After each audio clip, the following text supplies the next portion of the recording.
Good evening, good evening, good evening, good evening, good evening, good evening, good evening, and welcome to Game Night on Tuesday the 16th of August. Hope everyone is well.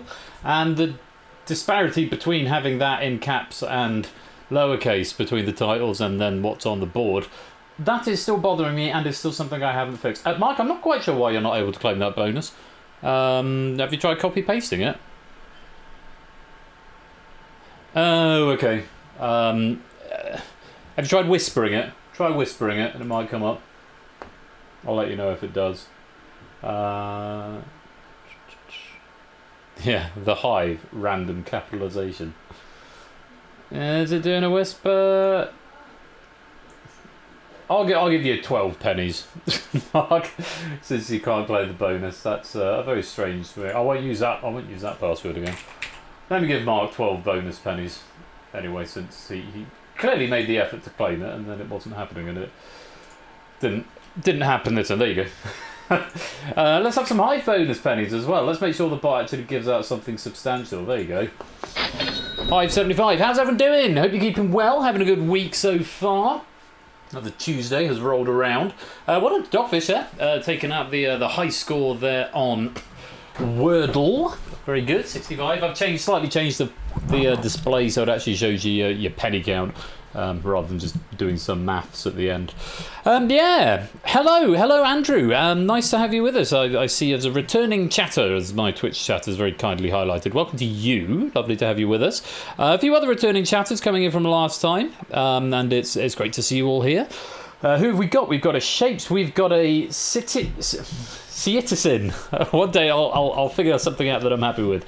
Shapes, good evening to you. Citizen, good evening to you. Samster and Pride, Kolo and Tyson, hello to you. Good evening, Oni and Stimson Sangle. Vision and Dogfish, Garrett and Quizzle, good evening. Andrew and Tao, Jack and Lupine, Mark and Shadowbane, AB Meter, Daru, VJ Willie, Spokes. It's a name I haven't seen in a little while. Hope you're keeping well, Spokes. Good to have you with us. Fernando, Puzzle Down, Puru, Pygmy, Natter, and anyone else who is lurking, loitering, and lingering in the chat. You are most welcome. Thank you so much for joining me for the Tuesday evening edition of Game Night, where it is Hive time. Debut pack, I believe, from Tadaru. And very much looking forward to seeing what they've got in store for us. So very many thanks to... Oh, hello, Topper. Welcome on in. Great to have you. Very many thanks to Tadaru for this pack. And thank you very much to Panda as well, who has proofed it for us and given some lovely feedback in the notes in the proofer section, or the proofer Google Doc sheet thing. Panda's given it the rubber stamp of approval, so I think we'll have a good time. So, just a quick reminder of how this works. If you want to play in the hot seat game and be the queen bee of the Hive, you need to be in the Discord, which you can go and join right there. You also need to have a microphone so that you can come and talk to me, and you need to join this lobby that I'm about to open up. If you just want to play in the Hive game, if you just want to play in the Hive Minder, you don't want to play in the hot seat for whatever reason, that's completely fine, but you don't need to join this lobby. Okay, so don't join this lobby because there's no exclusion method, and if you join this lobby, there is a very real chance that you might be picked to come and play in the hot seat game. Anyone else can join in the game at any time simply by whispering the answer to Persephone's Twitch bot, but you must be in the Discord and have a microphone if you want to play in the hot seat. Let's stop that bonus right there, and let's open up this lobby. If I can find the right game controls. Hive, there we go. Type in the code, whatever the code is. MLXP, if you want to come play. MLXB, if you would like to be our hot seat player tonight for the Hive. Do type in the code, come and join the game. Make sure you are in the Discord and you have got a microphone if you are joining this lobby right here, because you will need to come and speak to me. Major League Extreme Baseball, yeah, that works. That's a thing. Axio, good evening to you. Hope you're keeping well. So how's everyone doing? Everyone had a reasonably promising start to the week? Mine's been okay, actually. Nothing much to report. I had an old friend down yesterday. Friend I haven't seen for about 2 years. And he came down. He was at a wedding in the area over the weekend, and then he came over to mine yesterday, and we went for a run, and we had coffee, and then we went for lunch, and we had a lovely time. It was really good. You know, we used to have friends that you... This is a friend that I used to go sort of either for coffee or brunch or drinks at the pub with probably 3 or 4 times a week back in the early noughties, and you know, lives change and people move on. He moved to London, and he's now a head teacher at a school in London. I've sort of stayed in the same area, but Real Solly finally made a stream. Welcome to you. Great to have you with us. Hope you're keeping well. But yeah, it's sort of haven't seen him for a couple of years, and so it's really nice to have that sort of big catch up with someone that you spent a different part of your life with. Something very, very, very satisfying about that. Anyway, Hive time. I think this thing's about to come to an end, so we're going to lock it up, and we are going to pick ourselves a player to see if they can get onto the leaderboard with the help of the Hive. That's the end of the sting. Let's pick our hot seat queen bee tonight.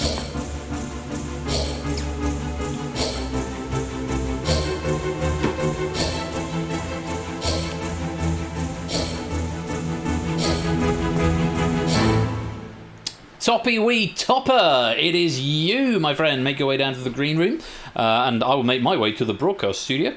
Kolo's in there for a quick sound check if you need, and then he'll plop you into the broadcast studio, and we can go from there. And hoping everything is all working. Topper, you are in control of the Hive. Didn't even manifest it. What's going on? What's that all about? Did you call it in voice chat, Dan? Nice. Well, if we can get Topper down into the studio, and we'll get him into the game. Lewis and Scorecount, welcome to the stream. Great to have you with us. 30 seconds. Well, I can give you 30 seconds, Topper. That's fine. Might be time to change the coil on my pipe, actually. The lives are getting shorter and shorter. I had one that lasted like 2.5 weeks, and then a week, and now this one's about 5 days, and it's sort of burnt out already. I'm still using it because I'm lazy. I can't be bothered to change it. Also, it requires I'd have to go and get like loo roll and shit. So, yeah, we'll power through it. I'm going to probably try and finish off this bottle actually before I change the coil, and then I can have a fresh sauce and fresh coil. In fact, this might be the end of the bottle. Is this the end of the bottle? Yeah, that noise means it's the end of the bottle. I see a topper in the green room. Just going to get a little sound check from our friend Colin.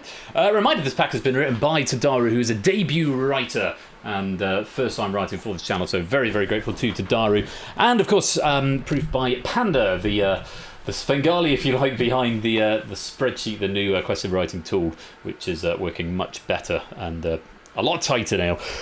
Topper, good evening to you. Good evening. How are you keeping, my friend? I am warm, but good. Good. Yeah, it's cooled off a bit. It has cooled off a bit. It has. It was raining today, but hopefully it will cool down more during the week. Hopefully. Yeah, it rained here. It sort of rained this morning and presumably overnight, because I went out and realised that we'd left the parasol up and the outside chair cushions, so they were all soaked. So that was fun. But yeah, it's nice that it's a bit cooler. I've actually been able to wear a shirt today, for which I'm sure everyone is most grateful. So, Topper, have you played the Hive before? Only as part of the Hive, not as the bee herself. Not as the queen bee, only as a drone. Aha. Well, it is your moment in the sun to come and play the Hive. You familiar with the rules? I am, yes. Good stuff. Then I shan't go over them, but I will probably go over them intermittently for the chat over the course of the game. But if you've got no further questions, just a quick overview for those who haven't played, because I know there are a few new viewers here who probably haven't seen this game before. This is the Hive. The objective of Topper is to accrue as many points across 4 phases as possible. In each phase, there are 5 questions, of which Topper will answer 4. The Hive Mind, that's the audience game, will also answer those questions. With each question that appears in each phase, there will be increasingly more options. So the first one will have 2, the next will have 3, and the next will have 4. Sorry, you're going to play 3 of 4, not 4 of 5. That's my mistake. A question that Topper doesn't see will go to the end of the game and become part of the final phase. And comes a D2. There's a D2 for you, Tadaru. Yeah, Topper's got 3 ways of getting through the questions. He can either answer it himself, he can trust the Hive, or he can mistrust the Hive. Trusting the Hive implies that he thinks the plurality of the Hive will give the correct answer. Mistrusting assumes plurality of the Hive will be incorrect. I'll talk about that with Topper along the way. The long and short of it, as far as you are concerned, in the Hive Mind, is to answer A, B, C, D, or E, or 1, 2, 3, or 5. 1, 2, 3, 4, or 5 to Persephone's Twitch spot before the time runs out. That's about it. Topper, you ready to play? Yeah, go on then. Let's go to phase 1. 20 points for this first question. 2 options to be displayed, and your board is: which key signatures have the most sharps? Which of these US holidays is celebrated latest in the calendar year? Which Call of Duty game came out first? And which SI prefix represents the largest quantity? Any of those leaping out at you? What a lovely array of questions.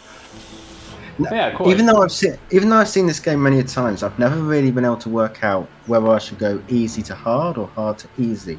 It's difficult because there's 2 different sort of things that you've got to think about. First of all, what options you have got to play, either question or use the Hive. You've also got to think about number of options that will be displayed to you. You've also got to think about how likely you are to answer the question, and then whether or not you're going to use the Hive before you even see the options. And then you've also got to think about which question you want to leave until the final phase at the end. Exactly. Do you want that to be an easy one or a hard one? So one day someone will write an essay on what the premium strategy is, but for now... Well, I think one of the strategies I need to do is take a variety of difficulty level of questions to the final. Okay. That should make the final easier. That's what I'm going to try and do. Okay.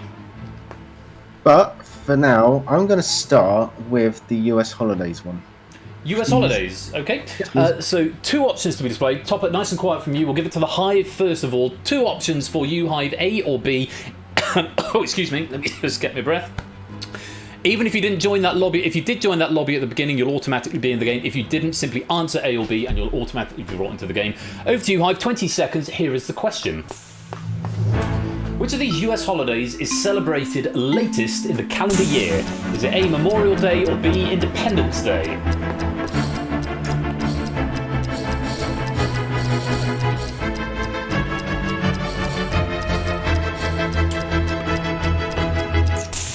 And there's time. Okay, how many have we got answering that one? 19 to start off the game here, Topper. A quota of 19.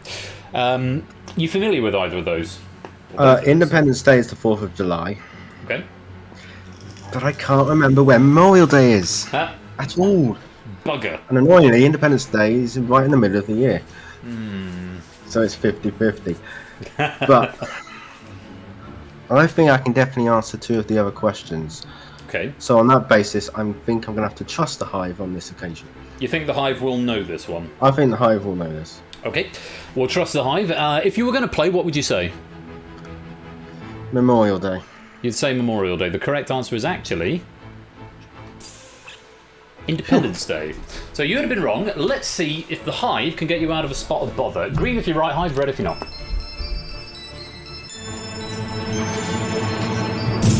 Oh, Hive! Hive? First question of the night, and the Hive Is has that gone the how wrong you way. greet me? I mean, that's a Brexit vote if ever I saw one. I mean, it's within 1% of the Brexit vote. 47-53. I'd say the wrong way for the Hive. I couldn't possibly comment as to whether Brexit was the wrong way or not. I'm not going to make it political, not this early in the evening. But yeah, Independence Day was the right answer. Independence Day celebrated on the 4th of July. And Memorial Day celebrated on the last Monday in May. So Memorial Day comes slightly earlier, Independence Day slightly later. Going the wrong way with the Hive there. Other days that might have helped out there, those were the 2 latest in the year. Independence Day and... those were the 2, sorry, I beg your pardon, least correct. Memorial Day, Independence Day. The other ones would have been Labour Day, Veterans Day and Thanksgiving. Thanksgiving might have been a bit of a help there, but... yes. That's the way it goes. Bad luck on that first one. If you did get that right in the Hive, you get 11 points. You get points equal to the number of players who got it wrong plus 1, which means 10 players got that one wrong, which means you get 11 points each. Very well played. Back to the board. Still playing for 20. 3 options to this next question. Can I go for SI prefixes, please? SI prefixes, yes. 3 options to be displayed. Hive, over to you. Which SI prefix represents the largest quantity? Peta, zeta, iota, or iota. Peta, zeta, iota. There is a scary ghost in my office. Ah! Ah! Oh, it's Mrs. Flush. Oh, the relief. I thought our house was haunted. Right, before you offer comment, Dylan, Topper needs to actually decide what he thinks it is. Topper, did you see the ghost, the scary ghost? I did. But it was Mrs. Flush, so it's okay. Topper, as a bit of an old computing bod, obviously you get a little bit of maths splash off from that. Any ideas on this one? Oh, I was really hoping for some better answers here, like Terra or Giga. Yeah. But no, remember, this is a quiz. Terra is one of the options that could have come up, I will say. Oh, great. But didn't. I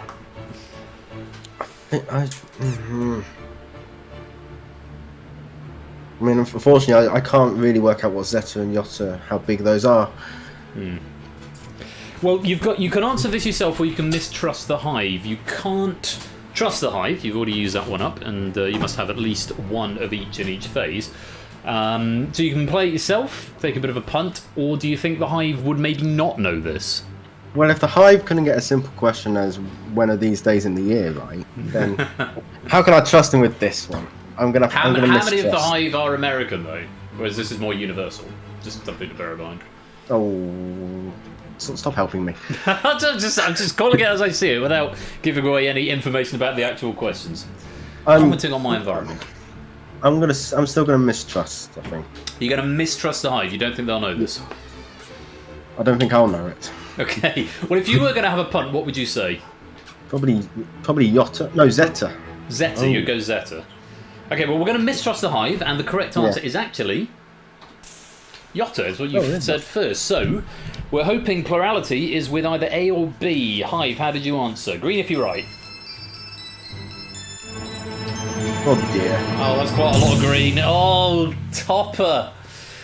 You've used your hives the wrong way round. Yeah, 55% going for Yotta. It was plurality. It was, in fact, a majority as well of the 20 players who answered. 11 players gave the correct answer, and 9 were wrong. So 10 points to each of the players who gave me C. Very well done. Yeah, nobody going for Peta, and 45% going for Zeta. Wrong decision again, and you have used up your hive, which means you must answer this next question yourself. Let's go back to the board and see what you think. Is it going to be key signatures or Call of Duty games? I'm not touching that first one with a barge pole. Okay. Call of Duty. So you must answer this one yourself. There are going to be 4 options. Hive, we're over to you first. Take a look. Which Call of Duty game came out first? World at War, Black Ops, Ghosts, Vanguard.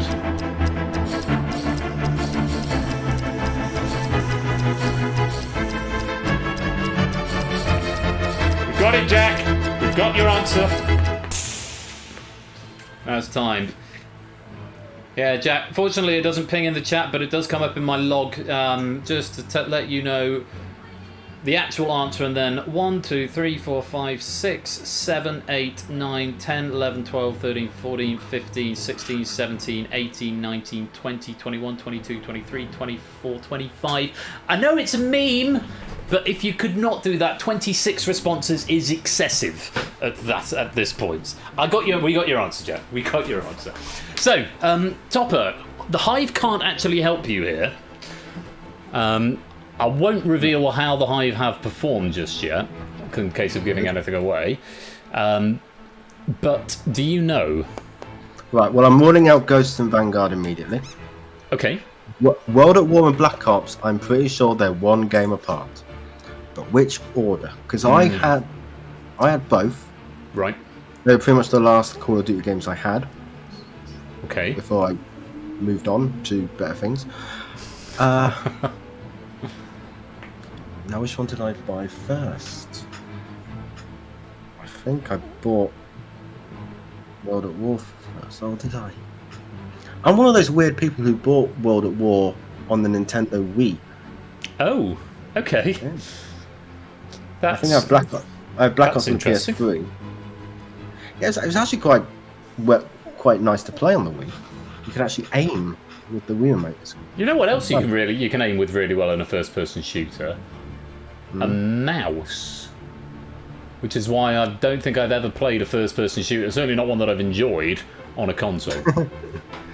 I make an exception for Skyrim, but that's not really an FPS, and it's still better on the PC.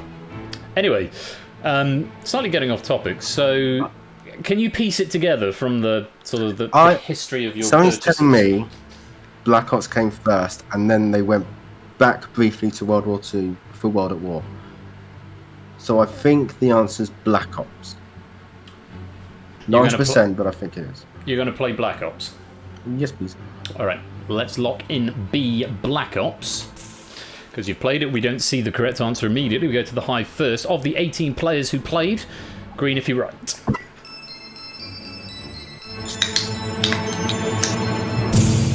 Oh, wrong way again, Topper, yeah. Black Ops was 2010. World at War was 2008. Ghosts 2013.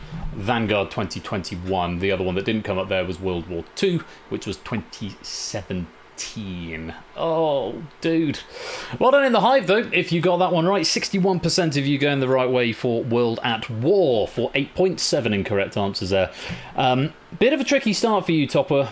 We're yet to get any points on the board, but we've got 3 more phases to go, so I wouldn't worry too much just yet. Let's go take a look at our Hive line, see how they're getting on. Quite a few 1-pointers there, a couple of 2-pointers, and look at this, 3 people who are 3 for 3. Lupine, Stimson Sangle, and Oni leading the way, 29 points each with 3 correct answers. Nicely done. Pyro Pygmy in the de facto second spot with 21. Maxio and Shapes with the first and third correct in third on 19. Topper, you are yet to score, but don't worry, plenty of time. That's the end of phase 1. Goodbye, phase 1. Goodbye, phase 1. I won't miss you. You will not be missed. Oh, bit of a tough one at the beginning there.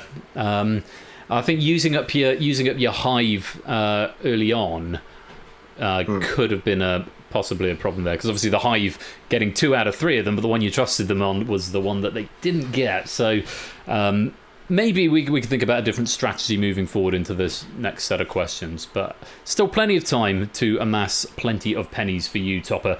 Let's go on to phase number 2. And here's your board. As of the end of the 21-22 NFL season, which team has had the most Super Bowl wins? Which Queen single debuted the earliest? Who has had the longest tenure as host of the US version of Family Feud? Which chemical element was discovered most recently? Oh, well, never mind. Maybe next phase. Let's go through. You've only got 2 options on this first one, so... Yeah. Let's start with the chemical elements. Chemical elements. Okay, over to the hive first of all. 2 options to be displayed. Take a look at this. Which chemical element was discovered most recently? Sulfur or neon?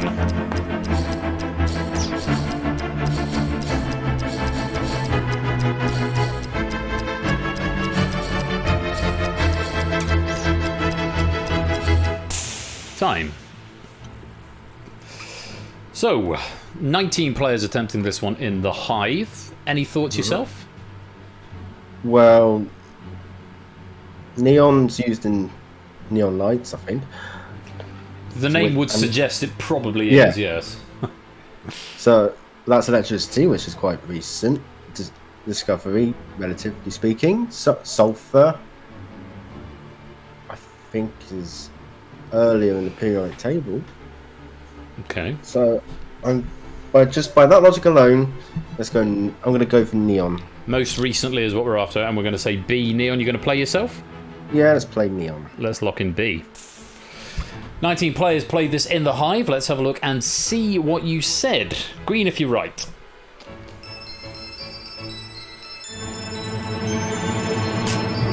And we're off the marks. 20 points going to you, Topper. And 79% of the hive getting that one right. 4 incorrect answers going for sulfur there. And 5 points if you did give me B. Very well played. Yeah, so sulfur was discovered before 2000 BC. And neon was 1898. Other ones that could have come up there: cadmium, technetium, and nobelium. But we don't really care about those at this point. And you've got some points on the board, which is the main thing. Very well played. And very importantly, you've still got all 3 options: question, trust, and mistrust, as we go to question number 2. 3 options to be displayed. What are you going for next? I am going to go for the Queen singles. Queen singles, okie dokie. 3 options for you in the hive. Take a look at this. Which Queen single debuted the earliest? Killer Queen, Bohemian Rhapsody, We Are the Champions.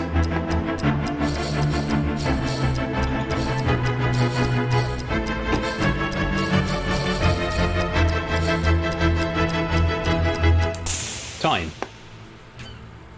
You a Queen fan? I do like a bit of Queen. Yeah, and me too. I like all 3 of these songs. Could you sing them all? Do we have a sing song? You first. Well, you know what I'm going to do.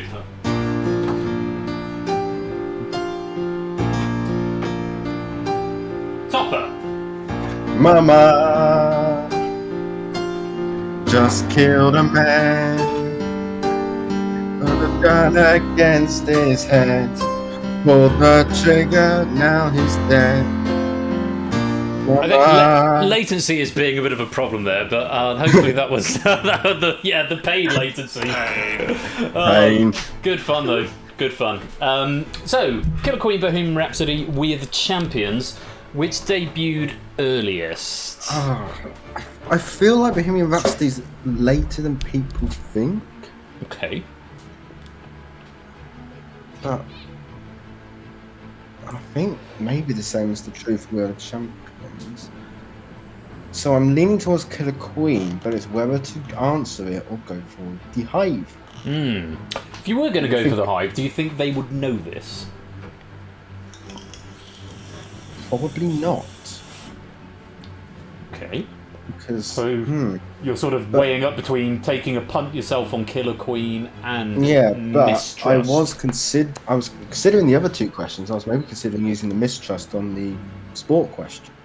Okay. That could be a sensible strategy. The other question was Family Feud. I think people might know. Mm-hmm. Of course, I have to take one of the other two to the final as well. You so do I was indeed. also thinking of doing it for the sport questions. Of course, in the final, they've all got 5 options. Of course. I'm going to take a risk and answer Killer Queen. I will remind you, if you answer this one yourself, you must use the Hive on the next question. I'm aware.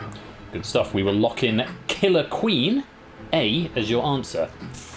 Let's see how the Hive got on of the 20 people who played. Green if you're right.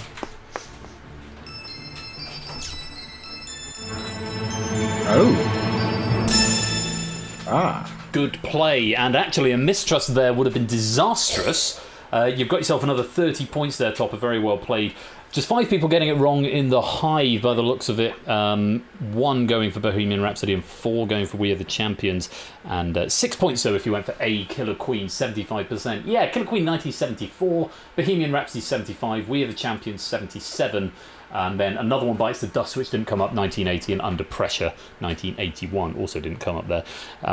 But yeah, I had in my head that We Are the Champions was later, and I figured Bohemian Rhapsody was probably not before Killer Queen. Yeah,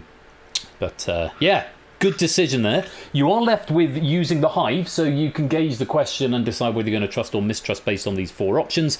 But first of all, we need to pick one of them. Is it going to be Family Feud, or is it going to be the Super Bowl? Right, I think people are not going to know the Super Bowl one. Okay. But so I do you was want to going play to it now save or that play for it the later? final. You're going to save it for the final, okay. But I'm not entirely sure. Even though I'm leaning towards people knowing the Family Feud one, I'm not 100% sure they will. Bear in I mind, think you I'm can more load the question. You can still go either way after you've seen the options and think, actually, I don't think people would know this. You can trust or mistrust at your pleasure. I'm going to go for the Super Bowl one. Super Bowl, okay. Does mean Family Feud gets rolled over to the final phase. And Hive, over to you first. 4 options available here. Here's your question. As of the end of the 21-22 NFL season, which team has had the most Super Bowl wins? Denver Broncos, Dallas Cowboys, Green Bay Packers, Seattle Seahawks.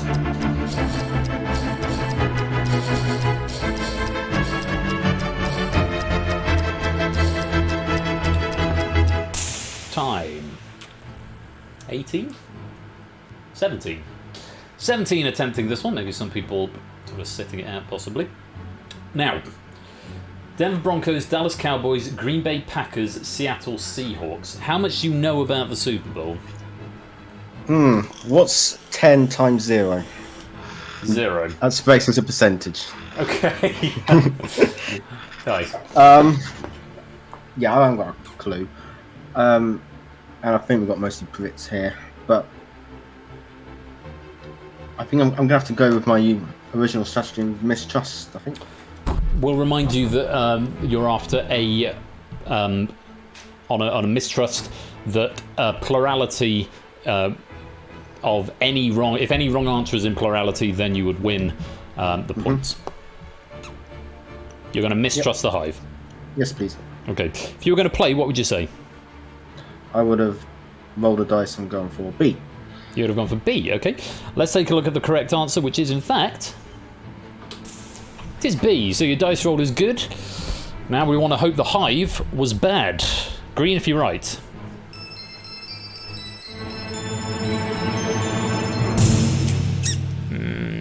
53% you went. Traitors! The Hive, they're doing the best they can. 53% of them were absolutely right with B, Dallas Cowboys. The one answer that didn't come up there was New England Patriots, who've actually got the most of the 5 options with 6. The Dallas Cowboys have won 5, the Green Bay Packers 4, the Denver Broncos 3, and the Seattle Seahawks just the 1. 9 points if you gave me B in the Hive there. Very well played with 8 people getting it wrong. Topper denied the points right there. Gugiez, welcome to the stream. No need to apologise. That is the name of the game. You're playing with Topper as well as with your own game. So you're just answering to the best of your ability because you get more points, and it's up to Topper to make the right decision on the Hive. You hear, Topper? It's up to you to make the right decisions. You're making bad choices.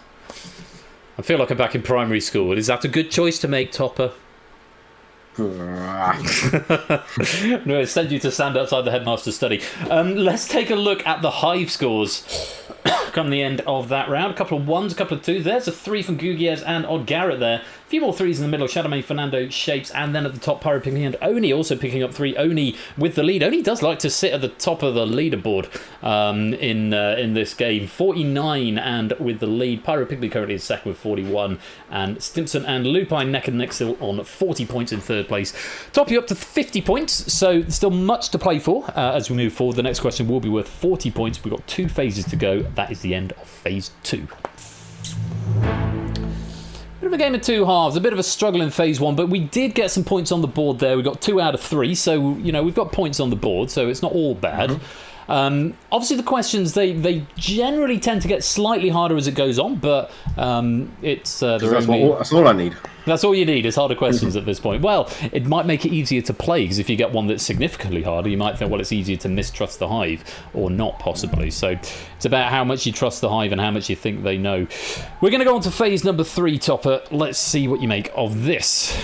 Phase number 3, start with 2 options, 40 points for the next question. Here's your board. Not adjusted for inflation, which movie had the highest budget? Which of these programming languages is the newest? Which Pokemon is the heaviest? Who appears farthest to the left in the painting The Last Supper? This is so in my wheelhouse. You want to swap places? You want to host? Actually, you can't host the rest of the round because I've actually got the answers in front of me. But were I playing, I would be all over this. I'm enjoying this board a lot. Who wrote this pack again? This is Tadaru. Great. Any immediate thoughts? Anything leaping out at you? Well, I'm a programmer. Of course. But I don't know when they were released. I just write the stuff. I've played about 2 hours of Pokemon in my life. Really? I was bored. Stiff. Oh, you're missing out. Love a bit of Pokemon. Pokemon Red on the Game Boy Pocket. Sorry, as you were. I'm going to go for the programming languages, please. Programming languages first. Okie dokie. Hive, over to you. There's going to be 2 options. Take a look at this. Which of these programming languages is the newest? Kotlin or C#?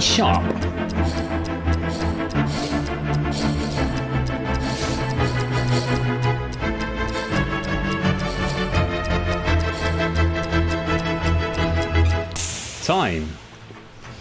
What in God's name is Kotlin? Scott, I was just about to ask, are you familiar with either of these? I'm pretty sure you're going to be familiar with at least one of them. Yeah, C# is very much a language that I know. I've never heard of Kotlin in my life. Does that give you any thoughts about it? Does it make you think it might be... That must mean it's maybe more recent, or maybe it's so old that you've never come across it and it's now obsolete? I always find that if I've never heard of it, it's probably more recent and not been around much. Or it was very early and then died out. Which is pretty much what I just said, I think. I'm glad we're on the same wavelength. Sorry, I wasn't listening. What did you say? Touche. What do you think? I mean, you've got all 3 options open to you. Answer, trust, and mistrust. This is a tricky one because a Hive could think exactly the same way. They could randomly guess. If C Sharp's a language you know, do you know how long C Sharp's been around? It's like late 90s, early 2000s-ish. Okay. I think. It was. I don't think it was not long after VB.net. Or VB, I should say. Okay. So...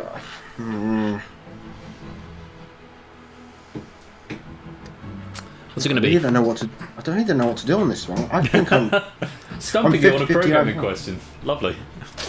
I think maybe I should answer the question, then I at least have all three options available to me for the next question. Why strategy? I think I'm 50-50 whatever I pick. So Okay. I'm gonna answer Kotlin. Please. Kotlin. You're going to play Kotlin. Kotlin. Okay, we'll lock it in. And we'll see how the Hive got on. Hive, green if you are correct.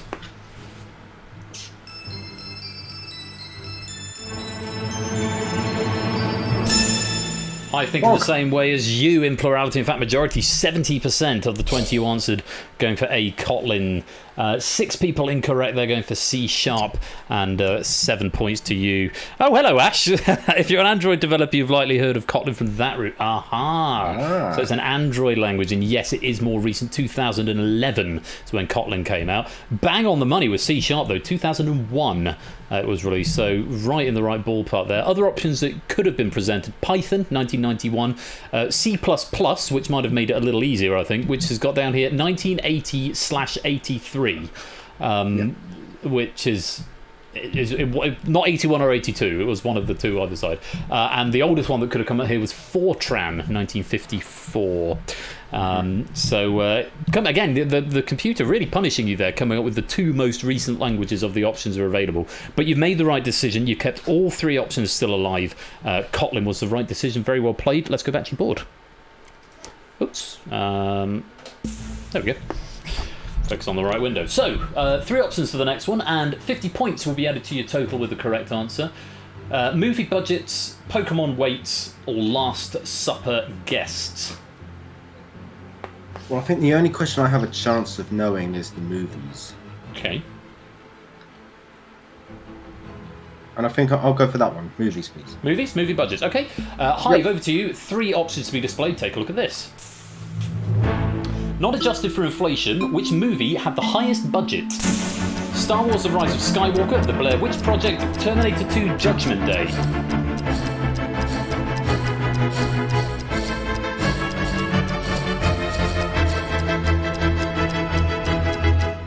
Time.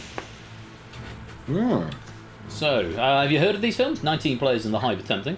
I have heard of all 3. I have seen 2 of them, Star Okay. Wars and Terminator 2. Okay. I actually don't know what the Blair Witch Project's about. It Apart was... from Blair Witch. I'm not going to say, I would dearly like to say, but I can't say because actually in explaining what it is, I may give away the answer, or a part of the answer. In fact, even saying that has probably given away more than I should have done. So I'll shut up. That might mean it might be a massive budget or a small budget. Saying nothing. Saying nothing. So, Rise of Skywalker, lots of special effects, lots of location filming, big end of the series film, and of course you have to pay the actors a lot. Terminator 2, I mean, it had its effects. They're probably big for the day it was released, but huge. And I know nothing about Blair Witch Project. I'm gonna go. Now. If I answer, it means I have to Hive the next question.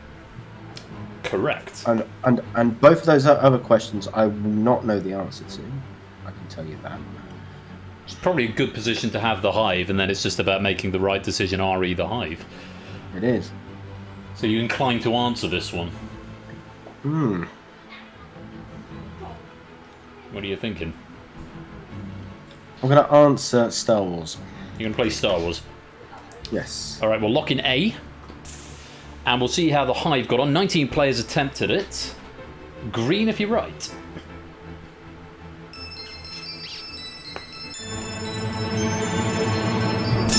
Big C of green there. 79% given the right answer. 16% going for Blair Witch there. 5% for Terminator 2.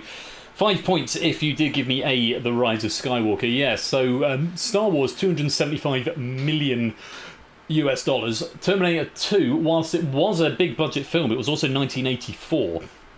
So not adjusting for inflation, you're only at $102 million. The Blair Witch Project it's generally considered to be the first found footage movie. Had a very, very little budget, $200,000 to $500,000. So very, very small budget indeed. The other two that could have come up there were Avatar and Avengers Bank Holiday Weekend of Ultron. It says Age of Ultron, but the film lasts about 3 days. So yeah, Bank Holiday Weekend of Ultron. Ultron would have been more than Star Wars, so that could have put a cat among the pigeons. And Avatar would have been less than Star Wars, both of them more than Terminator. So it's probably a good thing, actually, maybe those two didn't come up, because that could have been... That could have made real pain at that point. I would have got them completely the wrong way round. Yeah. And incidentally, adjusted for inflation, Avatar does actually overtake Star Wars as well to make things even more complicated. So RNG's been very, very kind to you there with 3 options. Right decision made. Very well played, Topper. You've got trust and mistrust left, and one more question in this phase. Let's take a look. It's going to be up to the Hive rather than up to you, and 4 options is what they'll get. Pokemon or The Last Supper? You've got to be thinking about what do you want in the final phase and what do you want the Hive to face now. Now, do the Hive like Pokemon or religious art? I mean, none of the above is also, I imagine, an option. I'm sure that'll be nearly everyone. Or both, as Garrett is saying. Only also saying Blair Witch Project was filmed on a sandwich. It pretty much was. Yum, yum, yum. Let's go for...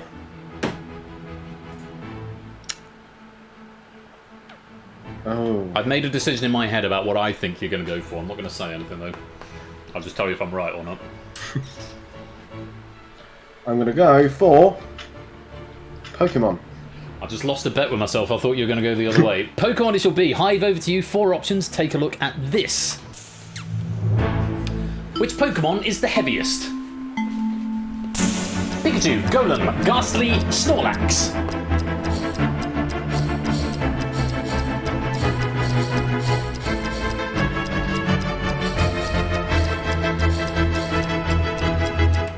Time.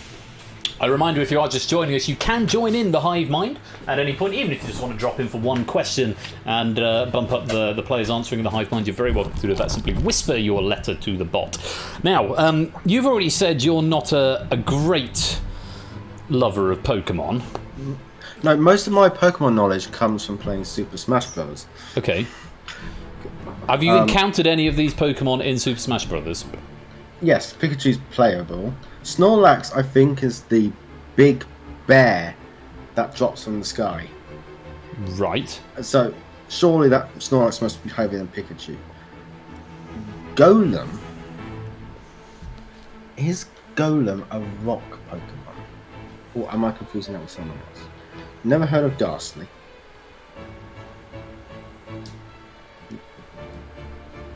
Oh, this is a ghastly question. Let's see. As something of a Pokemon fan, particularly Generation 1, of which all of these options are all Generation 1 Pokemon, I would be inclined to agree with you that it's a ghastly question, but I won't tell you why just yet. Andrew, did I get your answer? And I won't be able to tell. We'll see when it comes up on the board. If your name appears in lights, then yes. If not, then no. See, you saying you're not going to tell me any information is telling me more than you think. Because it's now making me question whether there's a trick to the question to this. I'd put it this way. I would have been able to order them. Order. Yeah, I would have been able to order them. But it's not up to you. This is the other thing to remember. You've got to either decide, do the Hive know it or not? Do the Hive know it? How often do they complain about Pokemon questions coming up? Regularly? Well, I don't know if it's just a vocal minority, or if it's everyone hates Pokemon questions. There's a few people. We've got sort of a little bit of Pokemon crossover in the community. Obviously, Buzzer Bob is principally a Pokemon streamer, and I'm pretty sure there's others as well. So, oh, and speaking of which, Bob, hello, welcome to the stream. That is the weirdest thing. I had no idea you were here, and I said Buzzer Bob obviously is a Pokemon streamer, and you appear in the chat. What are the odds of that? Welcome, my dude. I hope you're keeping well. And unfortunately, Phone a Friend is not available in this game. Only the Hive Mind. But you can answer. Feel free to answer subsequent questions in the Hive, Bob. Great to see you. I'm going to need a decision, Topper. But I'm probably going to regret this. I'm going to trust the Hive. You think the Hive will know this? I just don't know. But I feel hope the like Hive will know this. I feel like Pikachu's. They're going to say that Pikachu's definitely wrong, so they're going to guess one of the others. Okay. Well, we'll trust the Hive. If you were going to guess one, what would you have said? Snorlax. Let's have a look. The correct answer is, in fact, it is Snorlax. Now, you couldn't have answered that yourself anyway. That would have been a good punt. Let's see if the Hive helped you out here. Green if you're right.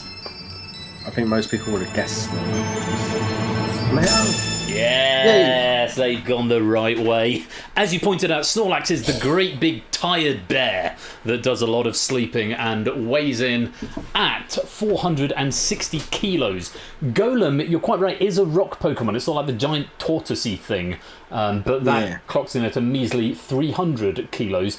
Pikachu, 6 kilos, and Ghastly is a ghost Pokemon at 0.1 kilos.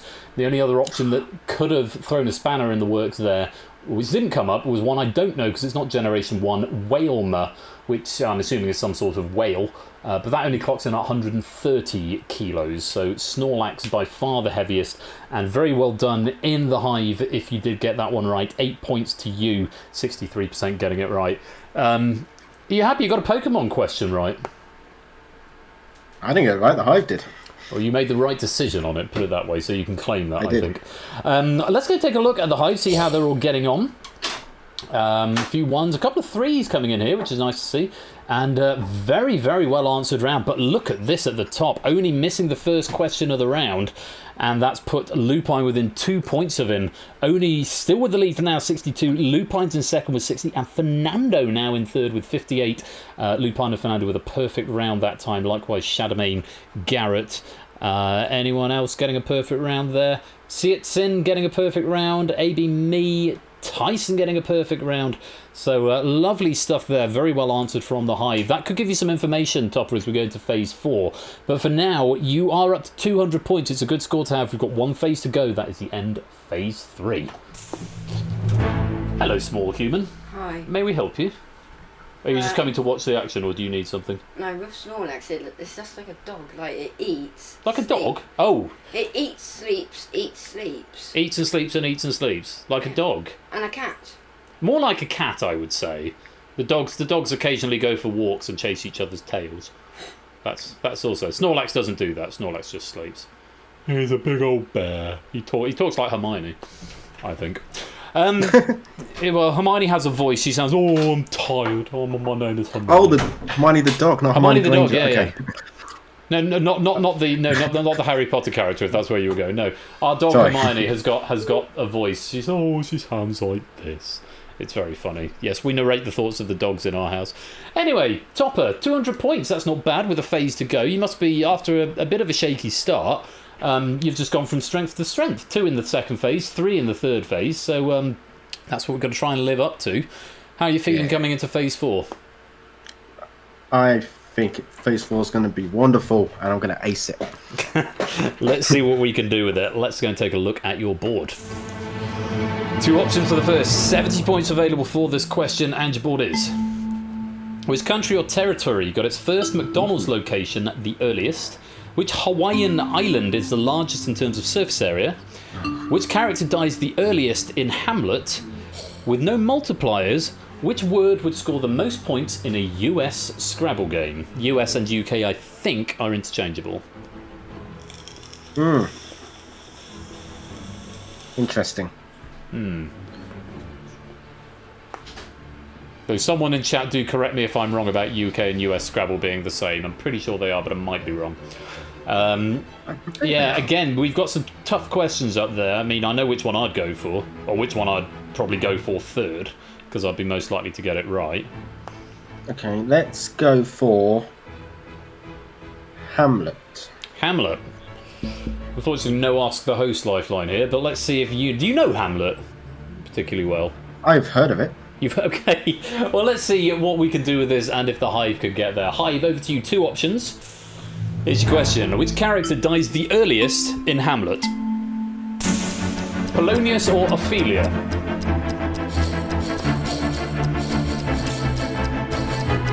And remember, you can join the game at this time if you'd like to. Simply whisper an answer to the bot, you will be brought into the game. Time. So, Polonius or Ophelia? To be or not to be? That's not the a clue. question. Not a clue. Not a clue. Okay, fair enough. Do you think this is something the Hive would know? Because obviously you've got your Hive options there. I think us, the quizzing community at large, likes their Shakespeare. I hope. Okay. So I'm going to trust the Hive on this one. If you were going to play, what would you have said? Polonius. Let's have a look. Maybe. Correct answer is... It is indeed Polonius, but you've trusted the Hive. Let's see if they're right. We're looking for plurality on Polonius. Green if you're right. We want to see more greens here. Ooh, yes! Yes, we're good. 60% going for Polonius, 40% for Ophelia. Spoiler alert, incidentally, if you've never seen it. Yes, and again, it's picked the 2 first deaths of the play. Polonius is the first, and then Ophelia. The full order of deaths that occurred during the play goes Polonius, Ophelia, Rosencrantz and Guildenstern, Gertrude. That might be a typo. I don't recall there being 2 Gertrudes, and I don't recall her dying twice. Then Claudius, Laertes, and finally Hamlet. 3 characters were dead before the play begins: Yorick, Fortinbras Senior, and King Hamlet. Options that could have come up there for you: Polonius, Ophelia, Gertrude, Claudius, and Laertes. But you're right to trust the Hive. 60% of you getting 9 points there with 8 correct answers. You have used up one of your Hive lives, so to speak. So you're going to have to answer at least one of these next questions. Let's go back to the board. 3 options to be displayed. You got your 70. You're playing for 80 points now. What's next? Scrabble, please. Go for Scrabble. Okay, Hive, over to you first. Take a look at this. With no multipliers, which word would score the most points in a US Scrabble game? Xanthosis, equipage, kamikaze. Mean.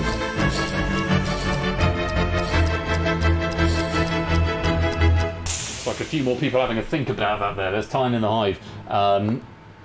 I've got a little snippet of trivia to tell you about this, but I'll let you answer first of all. 20 players attempting this one.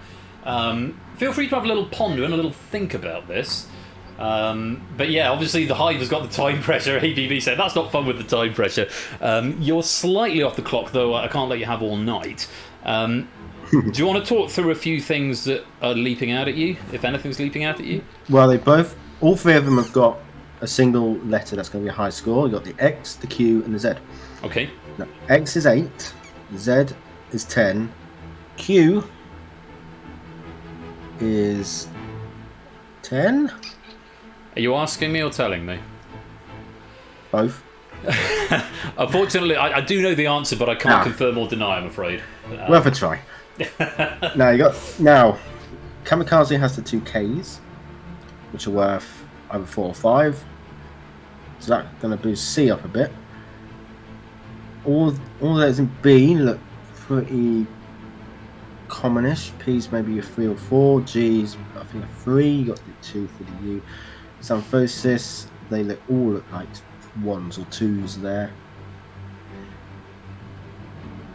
It's annoying because I was thinking of mistrusting it, but I'm actually thinking Kamikaze is the correct answer. Well, bear in mind you have got to play either this question or the next question for Yes. sure. I'm going. Oh, I know I'm going to regret it, but I'm going to play. You're going to play yourself? I'm going to go for Kamikaze. That's a chilling statement here, Topper. We're locking C. Yeah, So and then after I've done that, I'll go for C in the game. Okay, we'll go for C in the game. Let's take a look. We'll lock in C. And let's see how the Hive got on. 20 people played it. How many of you were right? Green if you were. It's a lot of green. Ooh. Yeah. Same thinking as you, Kamikaze, absolutely bang on the money. Yeah, you're right. Z and Q are worth 10, X is worth 8, K's are both worth 5, and then beyond that, your highest scoring letter, I think, is probably your P, which is 3. Maybe H is 4. I think H is 3. Is H 3? P I'm pretty sure is 3. Either way, Kamikaze is 27, Equipage is 20, Xanthosis is 19, and again it's picked the 3 highest scoring options, the other ones that could have come up: Antediluvian at 16 and Croissant at 11, which didn't come up. And again, RNG is determined to punish you, but you're doing well to get around it. These are all Scripps National Spelling Bee winning words.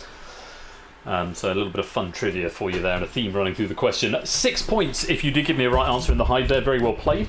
And Topper, that's more points going on to your jackpot. You've got one more question. You can either answer it yourself or you can mistrust the Hive. Let's take a look at the board. Last decision on question, and the one you don't pick will of course go into the final phase, which we'll get to in just a second. With 4 options and 90 points on the line, what's it going to be? Let's go for Hawaii. Hawaii. Let's take a look at the Hawaiian question. Hive, over to you. Which Hawaiian island is largest in terms of surface area? Hawaii, Molokai, Oahu, or Maui?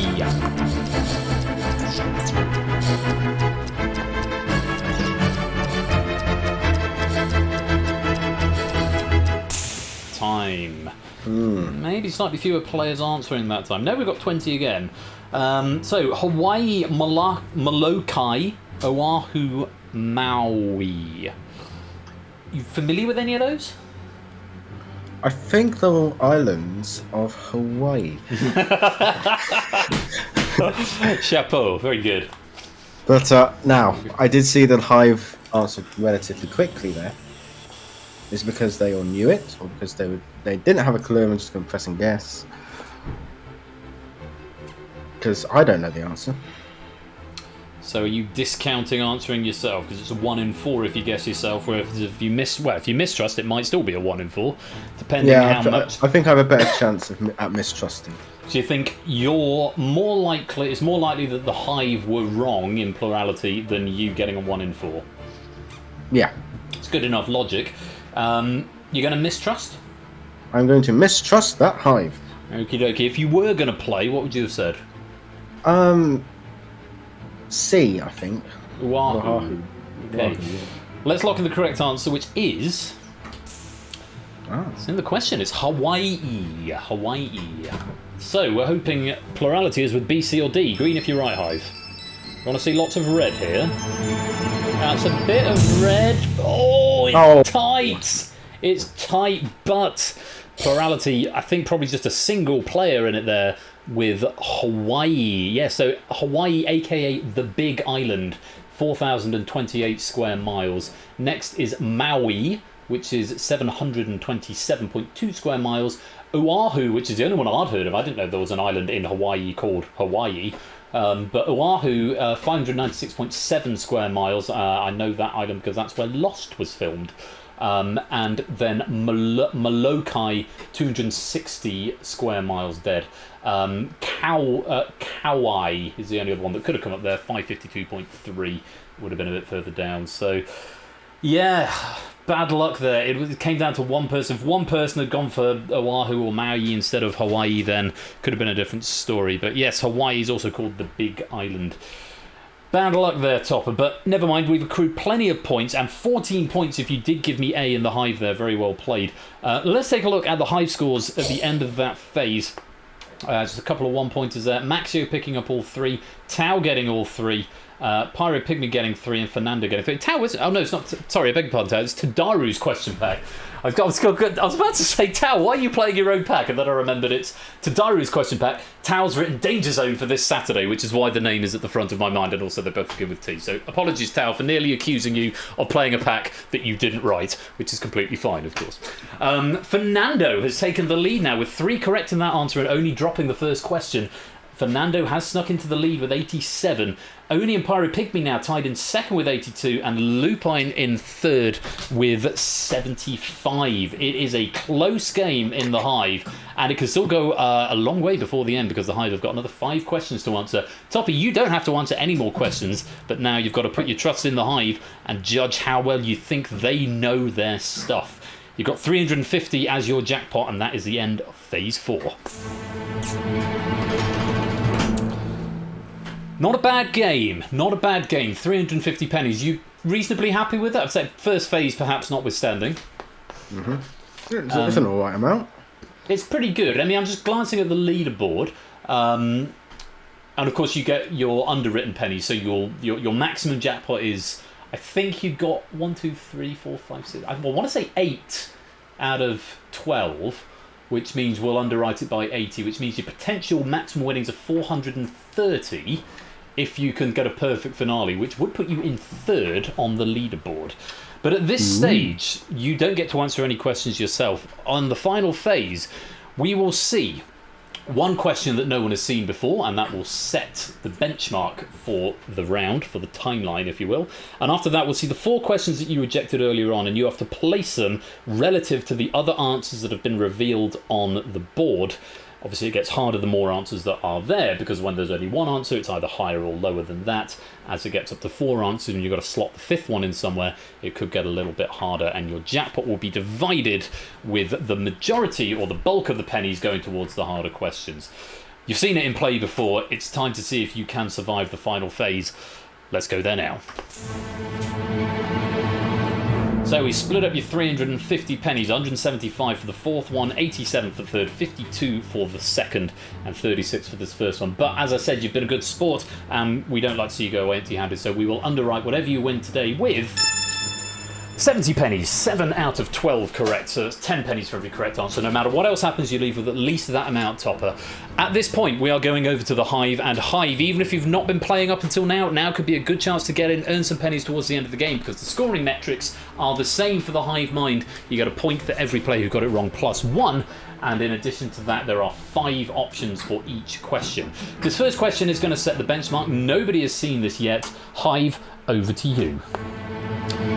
What is the northernmost Japanese capital city?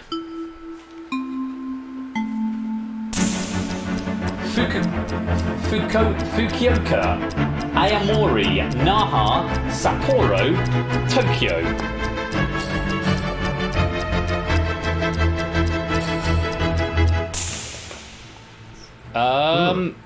Wow. Only 4 answers coming in. Was there a problem there, or did people just not want to guess? Or did I take you by surprise? We've only got 4 answers in the Hive. Oh, is Twitch doing a Twitch thing? Oh, that's very annoying. Well, this is going to make for very interesting reading. Yeah, sometimes Twitch just does weird things. It must be a Twitch blip. So apologies in the Hive, and apologies to Topper as well. I think that's outside of my control. We'll see how we get on with the next question. Of the 4 players who answered, Topper, any ideas? I thought there was only one Japanese capital city. Yeah, so did I. But I assume they're all capitals of their prefectures or the islands. That would make a certain amount of sense. I know Tokyo's in the middle, and that's all I know. Let's take a look. The correct answer is Sapporo, 43.0621 degrees north.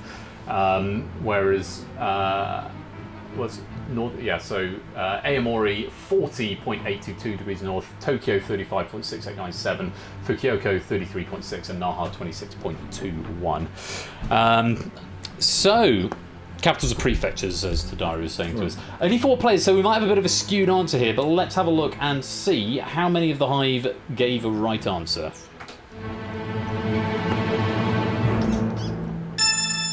Two of them, 75%. One of them gave a correct answer because 2 points going out, so 75... What? No, three of them. Bloody Nora, I can't do maths.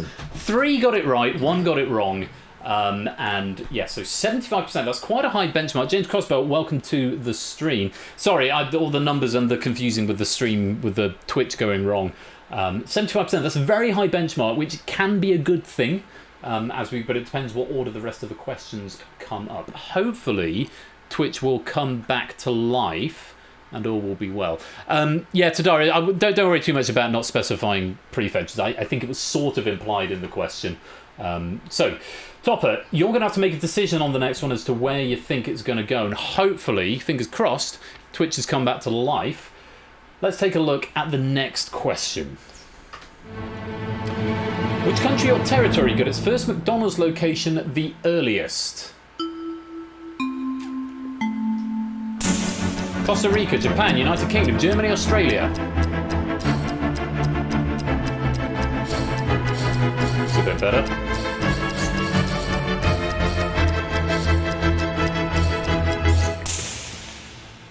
This is the question from Phase 4 right here. So, would you chalk this one up as an easier one or a harder one?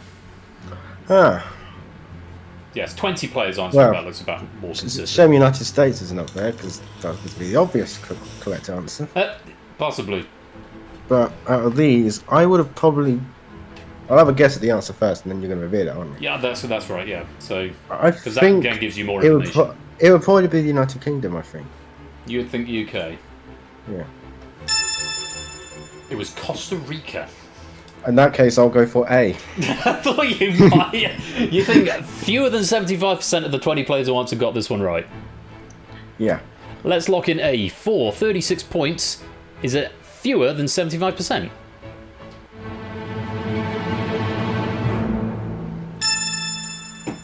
Quite a lot fewer, yeah. Just 20% getting that one right, which would account for 4 players, I think. 4 out of the 20.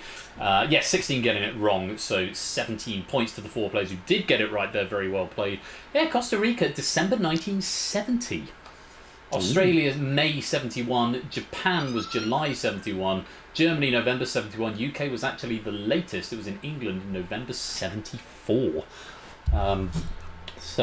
Yeah, good decision there, and helped out by the Hive having a pretty tricky question. Let's go on to the next one. Playing for 52 points if you can make the right decision. You've got a 20 and a 75% to fit it between. Hive, over to you.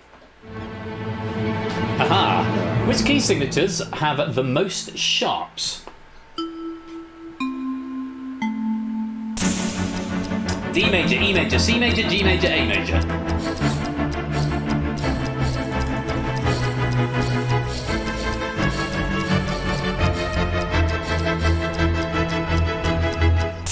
Time. How's your music theory, Topper? Very low. Well, if I play them all for you: C major, D major, E major, G major, A major. Now that helps me a lot. I thought so. Well, I could do it in a circle of fifths. Yeah, you're quite right. That wasn't a circle of fifths. Hang on. Neither was that, but never mind. If you were going to guess, obviously, I say it's not your area, but what would you say? Well, I'm going to rule out C major because I actually think that has the least. Okay. So I'm going to go for A major. Let's have a look. Not quite. No, you're right to rule out C major. C major doesn't have any. G major's got 1. D major's got 2. A major's got 3. E major has got 4. So C with none. G with 1. D with 2. A with 3. E with 4. Also the key of...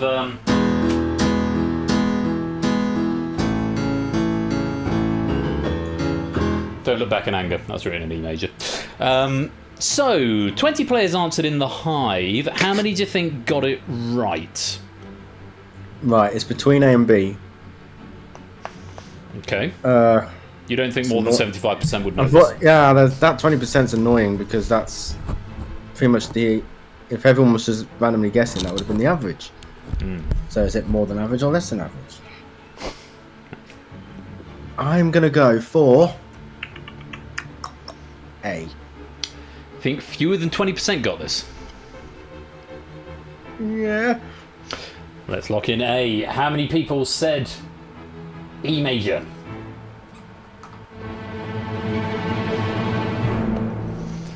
It was academic, darling. A or B would have both been condoned there, because exactly the same number of players as got the other one, right? Because we've got 20, which is a nice round number, and we've got consistently had 20 throughout the game, which is possibly making this game a little bit easier, because you can do it in multiples of 5%. Is it 5%? I think 5%. And also the 75% conforms to that as well. So yes, you've got yourself another 52 points, very well played, and 17 points if you did give me E major in the Hive. Nicely done there. But we're getting into the serious money now. You've got 158, nothing can take that away from you, but next question, if you can make the right decision, is going to be worth 87 pennies. You've got a fortuitous timeline in that two of them are the same, so that immediately eliminates one of the options, or makes one of the options condonable either way. Let's take a look at the next question. Who appears farthest to the left in the painting The Last Supper? Jesus, Bartholomew, Peter, Matthew, or Thomas?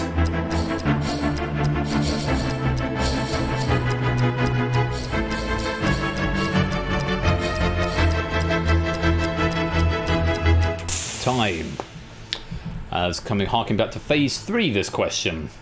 Oh, just to screw with the math, we've got a new player. 21 players have answered this question. Or F. Joseph Stalin, as Jack is saying. It might be that.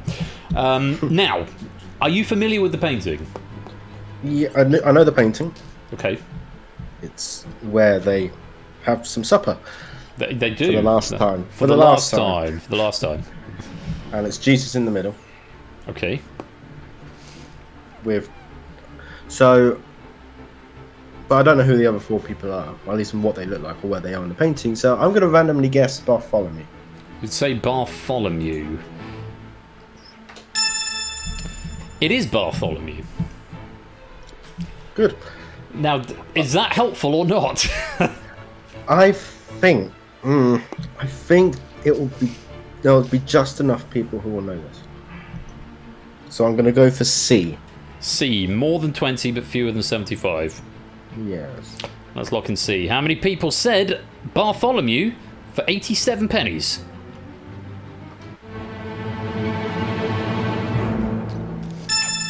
Good decision. 38.1% going for Bartholomew, right there in the middle between 20 and 75. Very nice. 87 pennies going your way. Yeah, so Jesus is in the middle, flanked by 2 groups of 3 on either side. Each of the other answers is 1 person from each group. And I have assumed that this is as the viewer is looking at the painting rather than from Jesus's perspective, because from Jesus's perspective, it would be the other way round. But yes, I think Peter is on Jesus's left, so on the right as you look at it, and then the other ones I wouldn't have known. But there you go. Yeah, Bartholomew furthest on the left. Good decision. 245 pennies in your jackpot. We'd love to add another 175 to that and give you 3rd on the leaderboard topper, but it's going to come down to this final question. Very well done if you did give me Bartholomew in the Hive. 14 points to you. One more question for you this evening. Take a look at this. Who has had the longest tenure as host of the US version of Family Feud? Louis Anderson, Steve Harvey, Richard Dawson, Richard Kahn, or Ray Combs?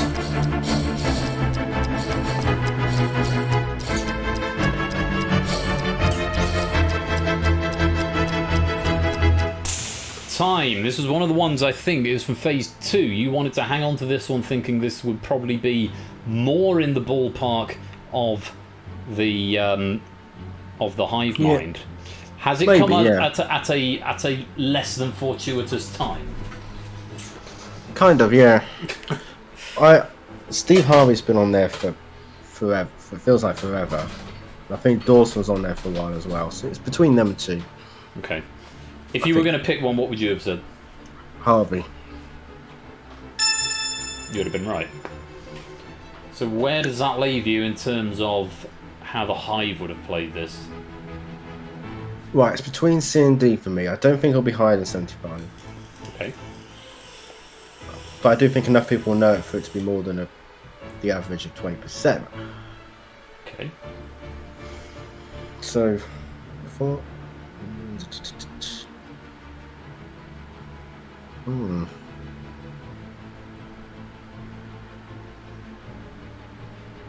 I think I'm gonna go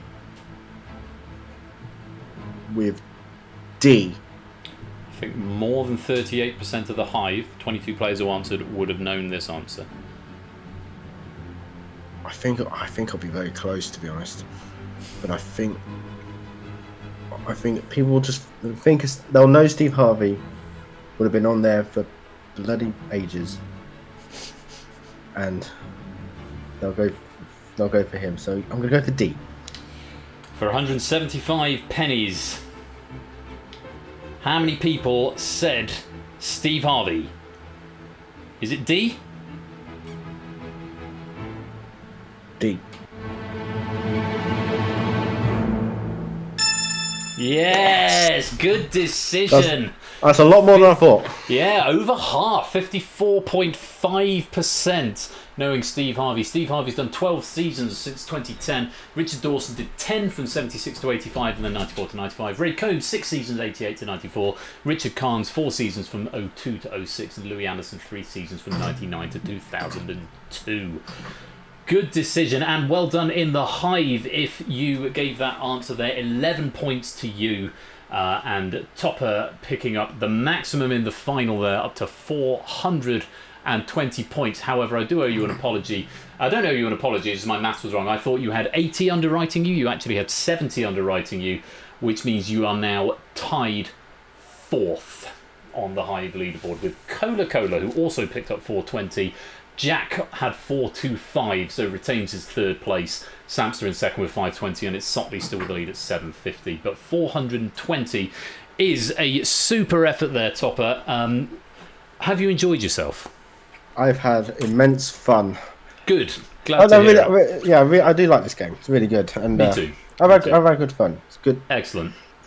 Well, good to hear, and you've been a smashing contestant. Say, slightly shaky start. But you've you pulled it out of the bag and you've absolutely knocked it out of the park in that finale. That's a very well played. 420 pennies and that place on the leaderboard going in your direction.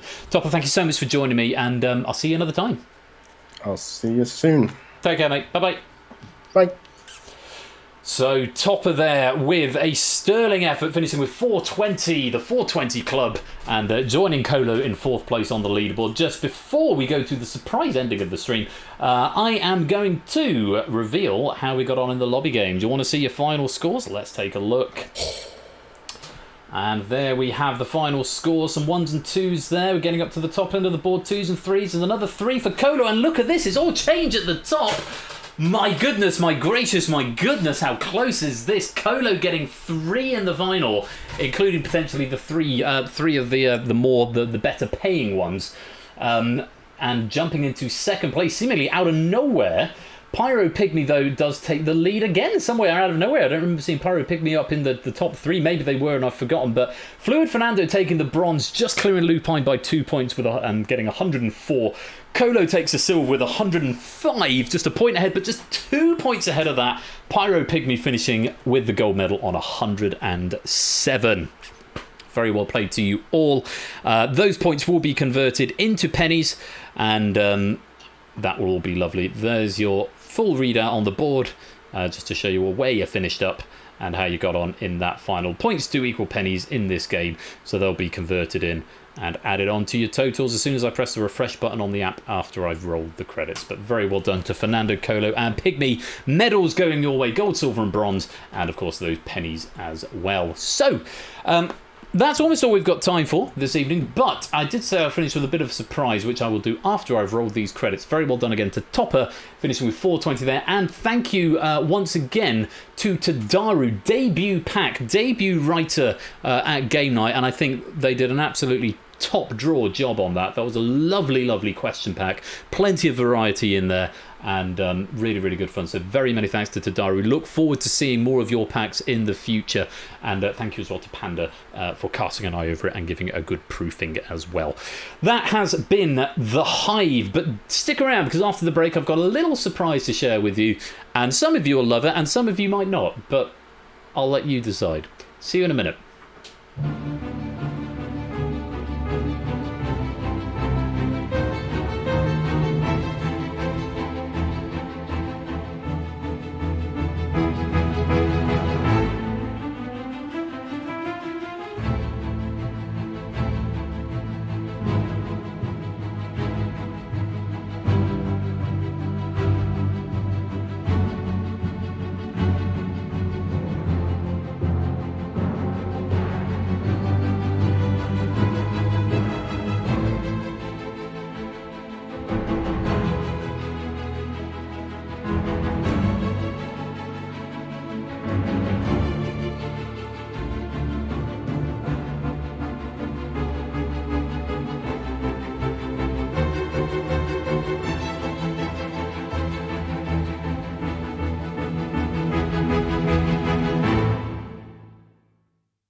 Can Ben eat an entire beetroot before Cher finishes the chorus of Believe? That is not something that is going to be tested tonight. Thank you again to Daru for a great pack there. Really good fun. And well done to Topper, 420 pennies in 4th place on the leaderboard. Now, I've refreshed the app, so your pennies should be up to date. And I'm going to give everyone who is here, even if you haven't got any, gamble 50 if you want 50 pennies. Claim them now, because this is your last opportunity to get some, because I've built a clever thing, and it's entirely up to you if you want to play it or not. It's going to be something that is going to sit alongside Beat the Bee and maybe alternate between the two. I floated something in the server a few weeks ago. Lingomaniac, not a cat Kirstuken, welcome to the stream.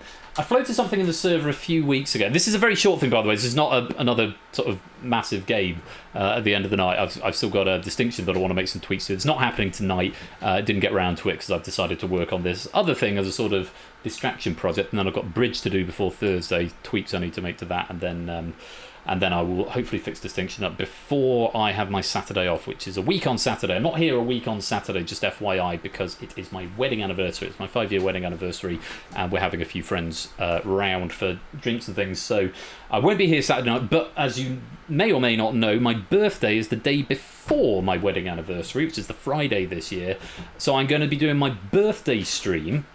I feel I probably should have mentioned it before now. My birthday stream is going to be a week on Thursday. It's the day before my birthday. I would probably normally have done it on the Saturday, but because the Saturday falls on my anniversary and because it's a sort of a big one this year, 5 years, and we're having a bit of a do.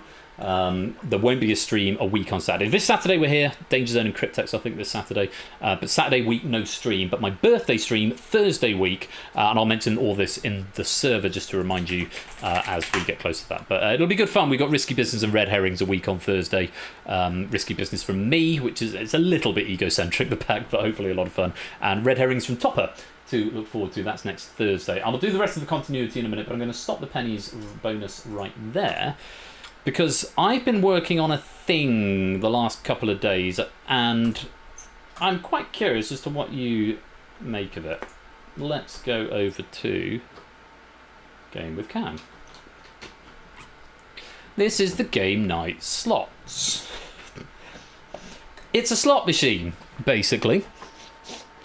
And you can gamble as many pennies as you have got, and you can check by asking exclamation mark pennies, and this is not micro pennies, this is actual full fat pennies. You can gamble as many pennies as you have got on the slot machine. So, not without knowing the chances. Very good point, Odd Garrett. So, I was chatting with Blockworker, who's the other admin over in the server. he's sort of my consultant on a lot of coding issues. I've learned how to lerp in this project, by the way. So we ran the odds earlier on. There are 10 counters on each reel. You have got 5 possibilities to match them up, any of the rows or any of the diagonals. To cut a very long story short, I ran a simulation of running it 100,000 times, and the odds of any one turning up accurately... Oh, null reference exception. Okay, it's crashed, so we're going to have to reload those pennies. Don't worry, it doesn't take your pennies off until the end, so you haven't lost any pennies. Send bot message, p.player name, please enter a valid bet. Why? Oh, yeah, sorry, that's an error. So that's a new player who's come in, who isn't in the system. I actually need to change that to id.username to lower invariant. Please send a valid bet. Thank you for crashing that now rather than after it had started. That's a good catch, and I fixed that bug. Sorry, those have been cleared. You haven't lost those pennies. It doesn't write anything until the end of the game. So, go again. The long and short of it is, there's a 25% chance of any one landing up as a cash out, so to speak. And I will roll it up to 5 times, which gives you odds of 82% that there will be a payout. It's quite high, and depending how it goes, I may reduce it to 3 spins, but at the moment there is an 82% chance that you will cash something in. Now, if you line up 3 melons, either in a row or a diagonal, then you get paid out whatever you have bet. So top of theirs bet 301. At the moment, nothing has been taken off your penny totals. If you get 3 melons, Topper would have 301 pennies added onto his total. If you get 3 bars, 3 bells, or 3 cherries, then you have twice what you've bet added onto your total. So in Topper's case, he'd have 602 added on. If you get 7s lining up, then it will add 3 times as much. So again, Topper in this case would have 903 pennies added to his total. There is only 1 7 on each reel. There are 2 each of the bar, the bells, and the cherries, and there are 3 of the watermelons on each of the reels. That's how this works. I will spin up to 5 times. If you get more than 1 lineup, it will pay out the highest value one. So if you get all 3 7s and 3 bells and 3 watermelons, for example, then it will pay out the highest value one that is there. If after 5 spins there has been no winners, then you will lose the pennies that you have staked. So some people are betting a bit lower here, because I've given you 50 for free. So Shapes, for example, has bet 50, so's Lupine, so's Vision, and basically you're just foregoing that final bonus. You give that back and you do lose it, which is why you can't bet more than you've got. Okay, you can bet as much as you've got, and at the moment, like I say, there is an 82% chance that you cash out, but it is not guaranteed. So I'll give you a few more minutes. No more bets will be accepted once the first reel has been spun. Like I say, I will spin it up to 5 times. Once it hits, if it hits on the first spin, then that's the end. It pays out the pennies, and that is the end of the spinning. Wow, I've Garrett with a bet of 1,000. He's hoping for 3 7s. He's going to take the top of the leaderboard. Yeehaw. Well, I mean, I hope it's going to pay out, otherwise you're going to have a very sad time otherwise. So, introducing something a bit different, say with the micro pennies and the Beat the Bee. I do enjoy that, and it is a bit of fun. The micro pennies is an extra step, though, into because we've got to convert them into pennies. This directly affects, and Kegel, welcome to the stream, directly changes your penny total in the database in real time as soon as I press the refresh app button after it updates, which will be either after the game has been won or lost. So, I'll count you down from 10. And we'll do our first spin. 10, 9, 8, 7, 6, 5, 4, 3, 2, 1. Let's spin the game night slots. So no more bets at this point.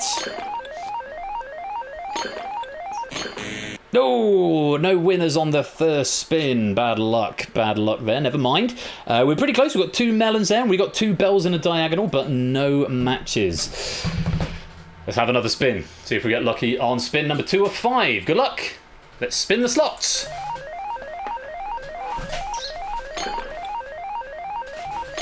Oh! cherries in the middle or the top would have paid out there at 2 times, but unfortunately not to be. Didn't know you reset. Reset what? Oh yeah, sorry Jack. There was a crash in the game. Big money, no whammies. What were you going to bet, Jack? Because I will manually add it on, or take it off. If you want to put the bet in, if you want to be, or if you want to sit it out. We have had 2 spins. 69. Okay, I will add on or take off 69 from Jack as appropriate. Let's get ready for spin number 3.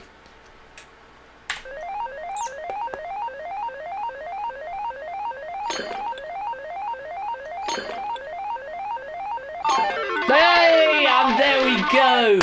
A 2 times payout, the 3 bells along the top, and we can have a look here. Odd Garrett went from 2,277 to 4,277, and that is a 2 times payout. So what's 69 times 2? I did promise Jack I'll give that to him, 138. So Jack, I'll give you 138 as well. Hang on a minute, because I haven't refreshed the app just yet, but 138, oops. Did I say 138? 138 to Jack Wilfred. There you go. And that should now have updated. So, can I change the bet to 2,000? No, you can't do that now. So, I might change this down to 3 spins rather than 5. But everyone who decided to take a risk there, you've got a few extra pennies. And well done. I think Odd Garrett is probably leading at this point. But I think this could add a little bit of fun to proceedings. Do you want to play again? Or should we leave it there? Leave it at 5, says Tyson. I think 82% is about fair. Generally, we want people to win more often than they don't. But also, I don't necessarily want to see people, if people are betting everything every time. For what it's worth, 3 spins gives you a 58% chance of winning. So it's still more than half, which is why I'd be drawn towards 3. So yeah, 58. If I do 3 spins, there's a 58% chance you win. With 5, there's an 82% chance. 82% chance is quite high. Although I did run it earlier, and I didn't get any wins until the 11th spin. So, what does 4 do? 4 sits upsettingly to my heart. This is despite having just played a 4-phase game, but not odds of winning. What do you mean, Score? It might be 69.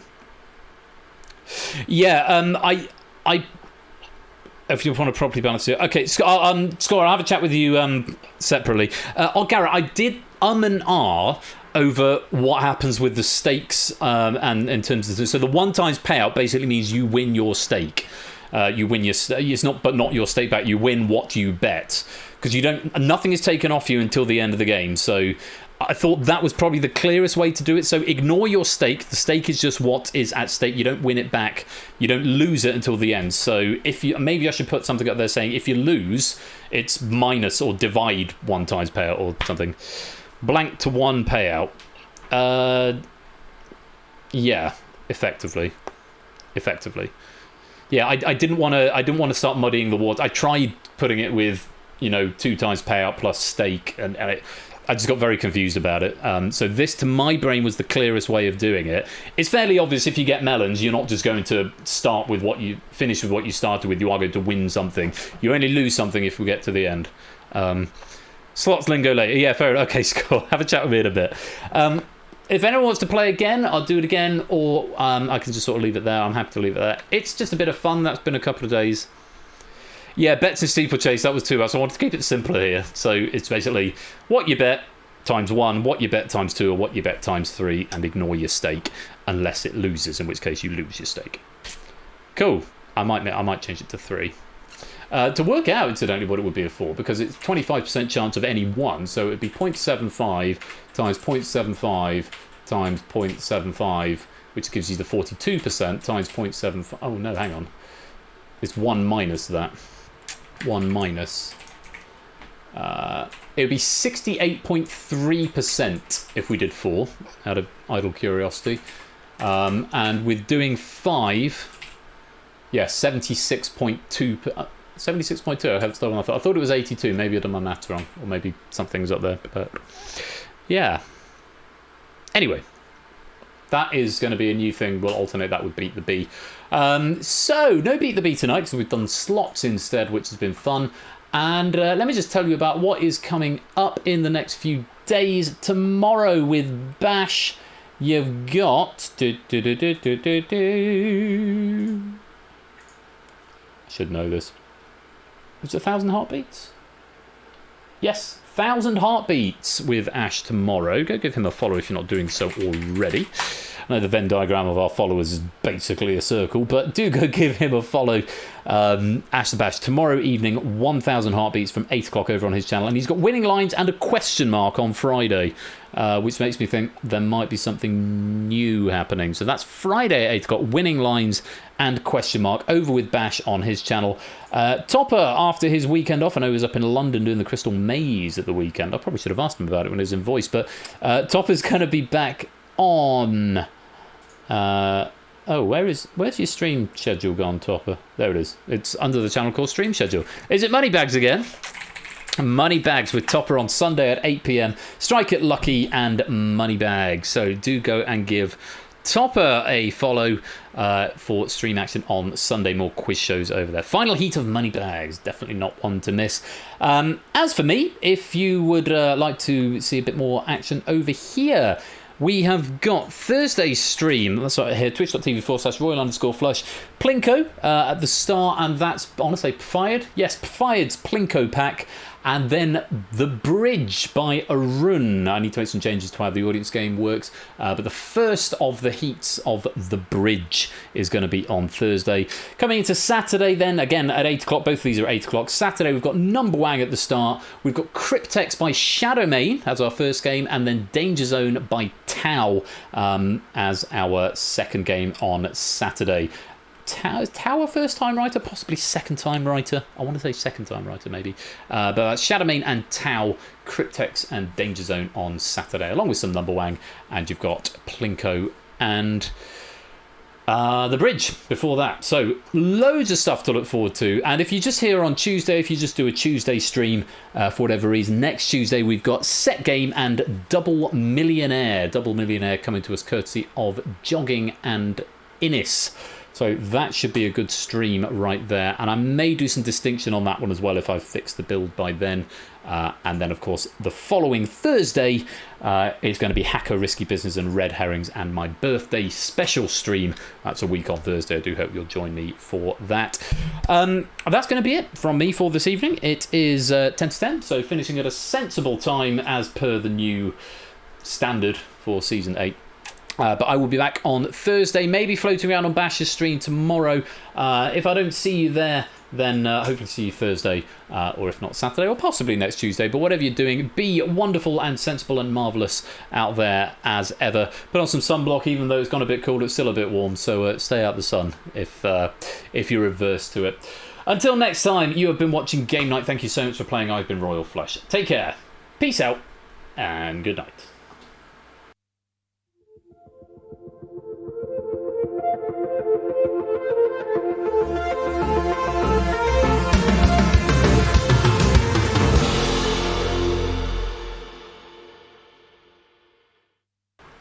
And just before we finish, raiding, because that's a thing that I've forgotten to do, let's go raid Bricks, because that's probably who I'm going to go watch now anyway. So we're going to raid Ruffle Bricks. He's a Worms streamer. I know there's stuff going on in Ash's server as well, so if you want some more quiz action, I know there's going to be some stuff going on over there. But we can go and raid Ruffle Bricks, and we can say hashtag... what can we say? Hashtag... I don't even know. What's a good raid message?